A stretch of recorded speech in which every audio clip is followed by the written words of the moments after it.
Good morning, friends, and welcome back to the Homestaying Housewife. I am Monica, for those of you that are new to my channel, and today we are going to be making sweet potato slips.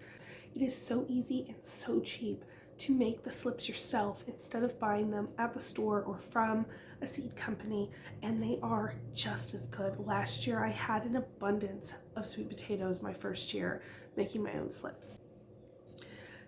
I really want to emphasize this year on a lot of my gardening videos and seed starting videos that you do not need to have expensive things in order to have a successful garden. If you are like me and you want things that are cost effective without all the extra mumbo jumbo, go ahead and hit subscribe, because that is what we're really going to be focusing on, as well as just a bunch of awesome information on having a successful garden and planting all the plants.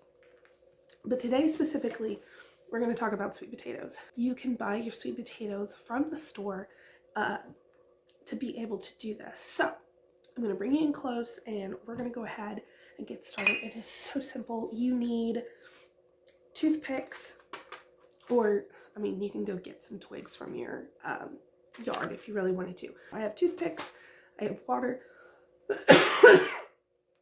I have sweet potatoes, and then you need some sort of vessel. So you can use a canning jar. I am using my canning jars. So I have these little, I guess they're coffee cups, but that is not enough coffee for me. So I have these little glass coffee cups that I used last year, and I'm going to use them again this year. They are perfect for doing the sweet potatoes. And also, it is so cool once you start seeing the roots grow. If you have something see-through like this, you can see all the roots forming, and it's just super awesome. First off, on the sweet potatoes, what you really want to look for is a sweet potato that does not have a lot of blemishes. We don't want any type of mold, so I have this one sitting here just to show you. Rule of thumb, you don't want any bad spots and you don't want any mold, because that's just like, here's a nick, so you really don't want stuff like this. These came from cold storage, so they're not perfect, but you want to just have like something that just looks nice. Okay, so we're gonna need the toothpicks or whatever you're planning on using, because we're gonna be suspending our sweet potato in water. So we're gonna want it to be halfway submerged in water and then just kind of chilling out.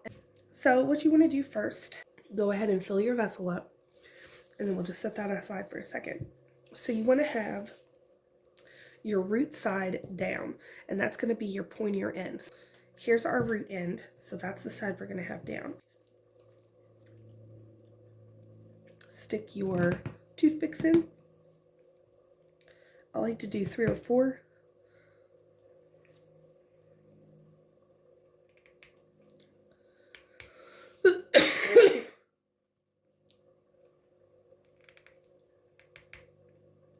And I'm going to stick this in a taller cup.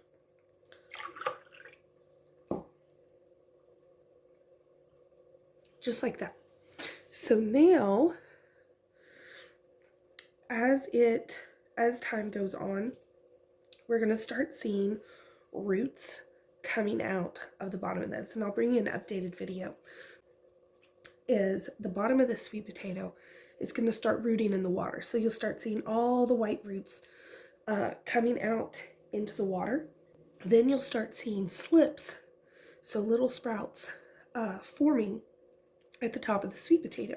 So once the slips, the little sprouts that we call sweet potato slips, once they get about 6 inches long, we can gently pick those off and then root those and let them grow a little more, and then we can plant them outside, and then they'll make tons of sweet potatoes.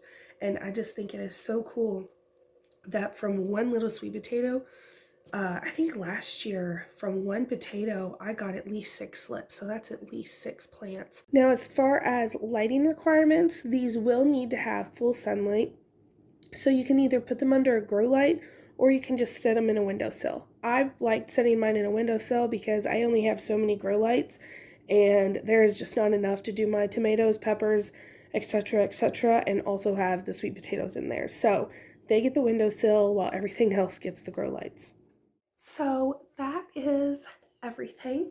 It is just, I love these little guys.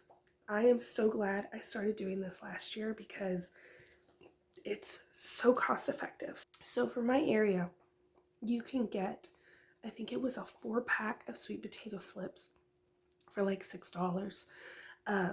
And the plants were about this tall. You can buy sweet potatoes. If you buy them during the holidays like November, December, they have sweet potatoes for 20 cents a pound. So just there, I can get 4 to 6 slips. So 4 to 6 sweet potato plants from one sweet potato. So right there, it is pennies compared to buying it already from the store. And like, it doesn't need any special equipment. So I hope you enjoyed this video, and I hope it inspires you to maybe try out making your own sweet potato slips from store-bought sweet potatoes or sweet potatoes that you already had on hand. And if you do start doing it, tag me in your photos so that I can see all the beautiful sweet potato slips. I love seeing everyone's garden. It always just brings me so much joy. I am such a nerd. I love gardening season. So that is all I have for you guys today, and I hope everyone is having a marvelous Monday.